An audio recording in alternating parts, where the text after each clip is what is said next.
Hello friends, welcome to my channel study with Shilpi. Friends, हम लोग UGC net exam के second paper geography के previous year के questions को कर रहे हैं। फ्रेंड्स, ये क्वेश्चंस आपके लिए बहुत इंपॉर्टेंट है क्योंकि जब भी आप किसी भी एग्जाम के प्रीवियस ईयर के क्वेश्चन पेपर को करते हैं तब आपको समझ में आता है कि इस एग्जाम में किस टाइप से क्वेश्चन पूछे जाते हैं और कौन से टॉपिक से ज़्यादा क्वेश्चन पूछे जाते हैं, कौन सा टॉपिक आपके लिए ज़्यादा इंपॉर्टेंट है। तो फ्रेंड्स, इसीलिए आपके लिए प्रीवियस ईयर के पेपर को हल करना बहुत इंपॉर्टेंट है। तो आइए फ्रेंड्स, हम यूजीसी नेट एग्जाम के प्रीवियस ईयर के पेपर्स को करते हैं। अभी तक हमने पार्ट 2 के 50 क्वेश्चंस को कर लिया है। आज हम उसके आगे के क्वेश्चंस को करेंगे। तो आइए शुरू करते हैं। क्वेश्चन नंबर 51 है, निम्नलिखित में से कौन एक क्षेत्रीय अवस्थिति की सबसे बड़ी अवधारणा है? ए सांस्कृतिक क्षेत्र, बी सांस्कृतिक दृश्य भूमि, सी सांस्कृतिक परिमंडल या फिर डी सांस्कृतिक बिंदु। इसका सही आंसर है आंसर नंबर सी, सांस्कृतिक परिमंडल। अगला है क्वेश्चन नंबर 52, सांस्कृतिक दृश्य भूमि की अवधारणा का संवर्धन किसके द्वारा किया गया था? ए रेडजेल, बी कार्ल सावर, सी बिल्बर जेलेंस्की या फिर डी एनी वल्टाइमर। तो इसका सही आंसर है friends answer number B, Carl Sauer. ये कई बार क्वेश्चन रिपीट हो चुका है, ठीक है फ्रेंड्स, तो आप इसको ध्यान दीजिएगा।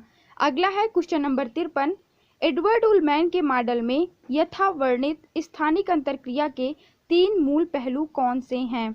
ए मानवीय व्यवहार स्थानांतरणीयता सुविधा, बी अधिशेष घाटा संबंध समुदाय विशिष्ट संबंध या अनुपूरकता, सी अनुपूरकता हस्तक्षेप करने का अवसर स्थानांतरणीयता या फिर डी आवासीय पड़ोस अनुपूरकता सुविधा। तो इसका सही आंसर है फ्रेंड्स आंसर नंबर सी, अनुपूरकता हस्तक्षेप करने का अवसर और स्थानांतरणीयता। ठीक है फ्रेंड्स।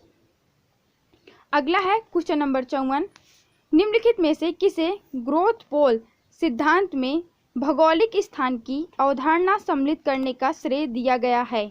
ए मिर्डाल को, बी हैंगरस्टैन को, सी वोटविले को या फिर डी फ्रीडमैन को। इसका सही आंसर है फ्रेंड्स आंसर नंबर सी, वोटविले को। ठीक है फ्रेंड्स। अगला है क्वेश्चन नंबर 55, निम्नलिखित मरुस्थलों में से कौन सा नाइट्रेट्स के भंडारों के लिए प्रसिद्ध है? ए सहारा, बी गोबी, सी कालाहारी या फिर डी आटाकामा। तो इसका सही आंसर है आंसर नंबर सी, कालाहारी मरुस्थल। क्वेश्चन नंबर 56 है, निम्नलिखित लेखकों में से किसने कर्मकारों के 7 औद्योगिक श्रेणियों के कृषि क्षेत्र का प्रतिनिधित्व करने वाली पहली 2 श्रेणियों को छोड़कर विनिर्माण शहर, व्यापार और परिवहन शहर और सेवा शहरों के रूप में समूहन के लिए 1961 के भारत की जनगणना आंकड़ों का प्रयोग किया है? इसका सही आंसर है friends answer number C, Ashok Mishra ने। अगला है क्वेश्चन नंबर 57, निम्नलिखित क्षेत्रों में से किसके लिए क्षेत्रों के निरूपण हेतु प्रवाह विश्लेषण तकनीक का प्रयोग किया गया है? ए राजनीतिक, बी औपचारिक, सी कार्यात्मक या फिर डी भूआकृतिक। इसका सही आंसर है आंसर नंबर सी, कार्यात्मक। ठीक है फ्रेंड्स। अगला है क्वेश्चन नंबर 58, निम्नलिखित में से कौन सा क्षेत्र उत्तर भारत के विशाल मैदान को दक्कन के पठारों और तटीय मैदानों से अलग करता है? ए मध्य उच्च भूमि, बी पश्चिमी हिमालय, सी पूर्वी हिमालय या फिर डी पश्चिमी शुष्क मैदान। इसका सही आंसर है आंसर नंबर ए, मध्य उच्च भूमि। ठीक है फ्रेंड्स। अगला है क्वेश्चन नंबर 59, सूची 1 को सूची 2 के साथ सुमेलित करें और नीचे दिए गए कूट में से सही उत्तर चुनें। तो फ्रेंड्स, यहाँ पर भट्ट द्वारा समस्त आर्थिक क्षेत्र दिए गए हैं और राज्यों के समूह दिए गए हैं कि कौन सा आर्थिक क्षेत्र किस राज्य में पाया जाता है। ठीक है फ्रेंड्स। तो इसमें पहला दिया गया है दक्षिणी, उत्तर मध्य, तीसरा पूर्वी और चौथा पश्चिमी। तो यहाँ पर दक्षिणी में कौन कौन से आते हैं? दक्षिणी में आते हैं मैसूर, तमिलनाडु और आंध्र प्रदेश। उत्तर मध्य में आते हैं उत्तर प्रदेश और मध्य प्रदेश। पूर्वी में आते हैं बिहार, उड़ीसा, पश्चिम बंगाल और असम। और पश्चिमी में आते हैं महाराष्ट्र और गुजरात। यानी क्वेश्चन नंबर 59 का सही आंसर है आंसर नंबर डी। ठीक है फ्रेंड्स।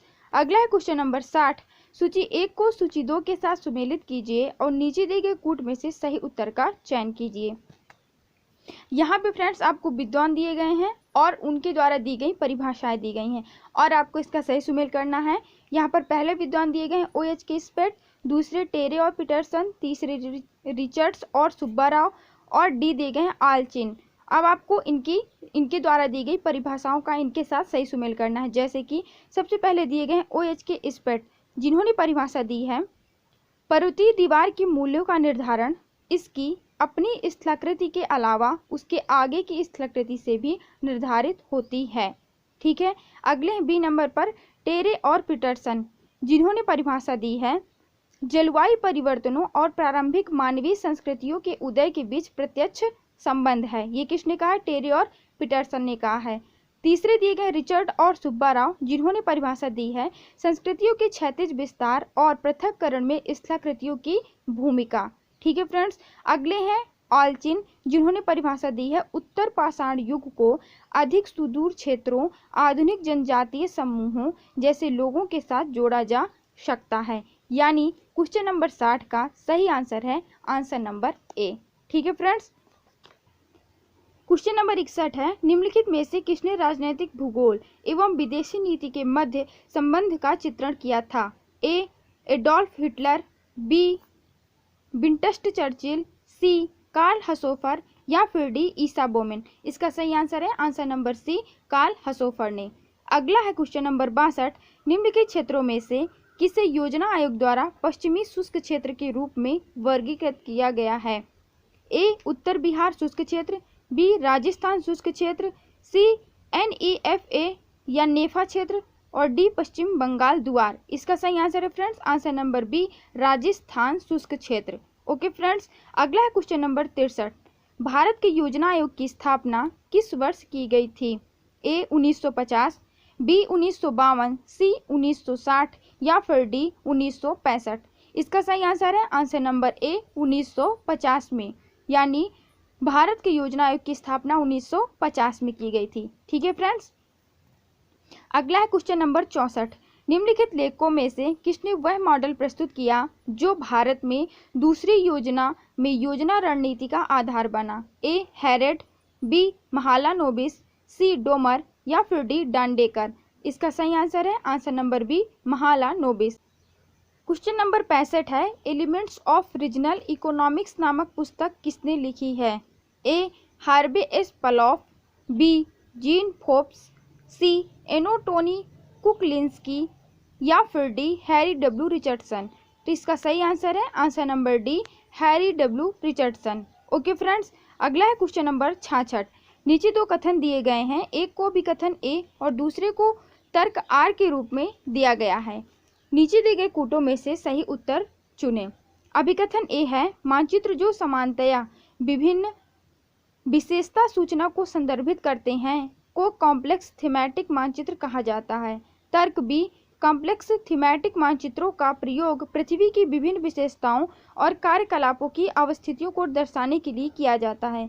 इसका सही आंसर है आंसर नंबर बी, यानी ए आर दोनों सही है, किंतु आर ए की सही व्याख्या नहीं है। ठीक है फ्रेंड्स, अगला है क्वेश्चन नंबर 67, रैखिक समासरण समीकरण में y बराबर a प्लस बी एक्स यदि x और y श्रृंखला के माध्य क्रमशः 23 और 94.5 और ढाल प्रवणता 1.5 है तो XY श्रृंखला के वितरण में काट A का मूल्य कितना होगा?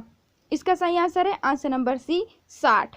ठीक है फ्रेंड्स, अगला है क्वेश्चन नंबर 68, संचयी आवृत्ति विवरण किसके द्वारा दर्शाया जाता है?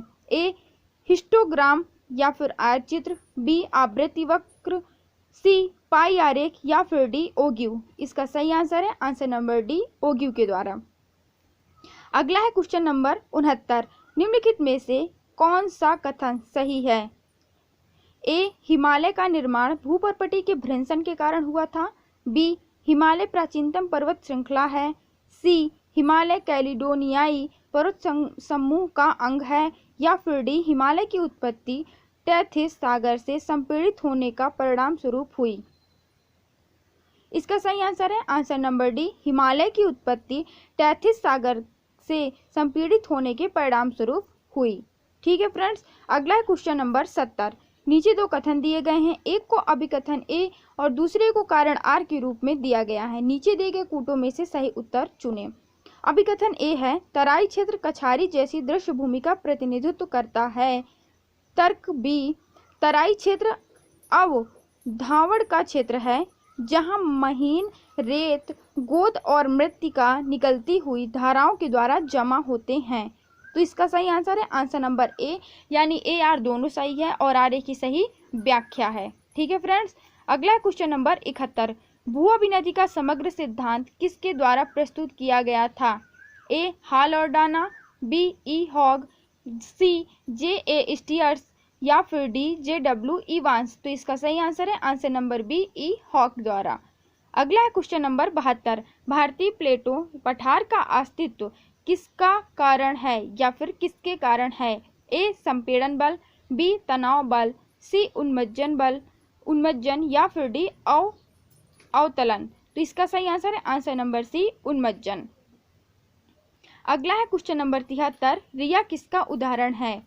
ए प्राकृतिक तट, बी संयुक्त तट, सी उन्मज्जी उपरी भूमि तट या फिर डी निमग्न उपरी भूमि तट। इसका सही आंसर है आंसर नंबर डी निमग्न उपरी भूमि तट।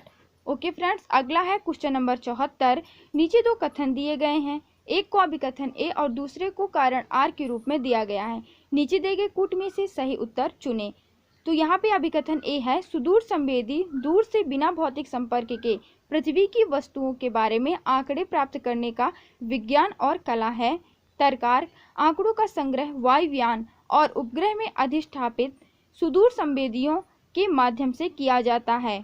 इसका सही आंसर है आंसर नंबर ए, यानी ए आर दोनों सही है और आर ए की सही व्याख्या करता है। अगला है क्वेश्चन नंबर 75, सूची 1 को सूची 2 के साथ सुमेलित कीजिए और नीचे दिए गए कूटों में से सही उत्तर चुनिए। यहाँ पर फ्रेंड्स आपको आर एन सांख्यिकी के मूल्य दिए गए हैं और इनका वितरण का प्रारूप दिया गया है और आपको इसका सही सुमेल करना है। जैसे कि पहले में दिया गया है 0.5 से कम, दूसरे में 0.75 से 1.25, तीसरा 1.75 से 2.00, चौथा 2.15।